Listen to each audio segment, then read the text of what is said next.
నీ సేవలో ఎదురైనా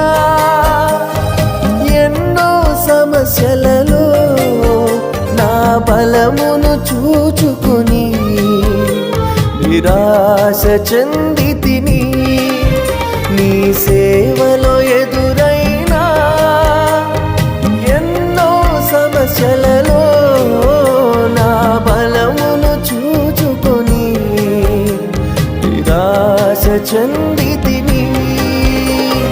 భారమైన ఈ సేవను ఇక చేయలేనని అనుకొనగా, భారమైన ఈ సేవను ఇక చేయలేనని అనుకొనగా, ప్రధాన యాజకుడా యేసు నీ అనుభవాలతో బలపరచితివి. ప్రధాన యాజకుడా